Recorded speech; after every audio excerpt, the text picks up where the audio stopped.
በአባቴ አሮጌ ካልሲ የሰራሁትን ምርጥ ኳስ ከግርግዳው ጋር እያጋጨው እየተጫወትኩ ነው። ግርግዳው የኔ ተጋጣሚ ነው።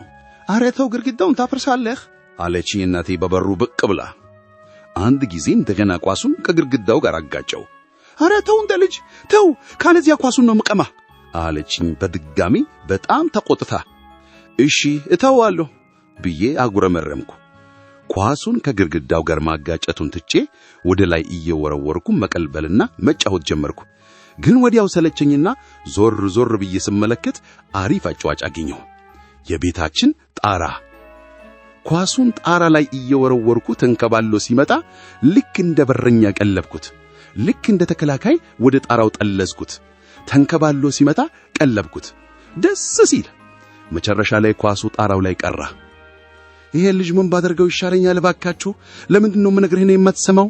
አምጣው ወዲህ ኳሱን የታል አለችኝ እናቴ በረንዳው ላይ ቆማ። በጣም ተቆጥታለች። ጣራው ላይ ተሰከለብኝ ተንተባተብኩ። ጎሽ ግልግል፣ እኛም ሰላም እናገኛለን አለችኝ ጭንቅላቷን እየነቀነቀች። መጥረጊያችንን አመጣሁና ኳሱን ከጣራው ላይ ለመውረድ ሞከርኩኝ። አልደርሳለኝ። እንዲረዝምልኝ በማሰብ ሌላ እንጨት መጥረጊያው ላይ ቀጠልኩበትና በሱ ለመውረድ ሞከርኩኝ። ግን ኳሱ አጠገብ እንኳን ሊደርስልኝ አልቻለም። በነጋታው ኳሴ እንዴት እንዳደረ ለማየት በጠዋት ከቤት ወጣው። እዚያው ጣራው ላይ እንዳለ ነው። ወደ ትምህርት ቤት ከመሄዴ በፊት በመለከት ተሰናበትኩት። ኳስህን ለምን አላመጣህም በማለት ጓደኞቼ ጠየቁኝ። ጣራው ላይ ተሰቀለብኝ አልኳቸው። በድንጋይ ሞክረው አለኝ አንዱ ጓደኛዬ። እንደሱማ ማድረግ አልችልም፣ እናቴ ትቆጣኛለች አልኩኝ ራሴን እየነቀነኩ። ከሁለት ቀናት በኋላ ከየት መጣ ሳይባል እንድ ቁራ ጣራችን ላይ አረፈ። ደስ በሚል ሁኔታ አየኝና ወደ ኳሱ ተመለከተ። ቀስ እያለ ወደ ኳሱ አቅጣጫ ሄደና በመንኩሩ ኳሱን ነካ ሲያደርገው በመደነቅ ተመለከትኩት።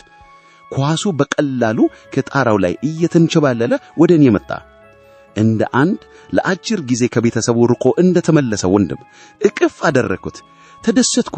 አመሰግናለሁ አልኩት መልካሙን ቁራ። በአነጣጣሪው አይኑ ተመለከተኝና አንገቱን ነቅነቅ አደረገ። ሊረዳኝ ፈልጎ እንደመጣ አምኛለሁ። እናም ላመሰግነው ይገባል። መልካሙ ቁራ። ከታምሩ ለገሰ ከሳሮን ደንጂ መጽሐፍ የተወሰደ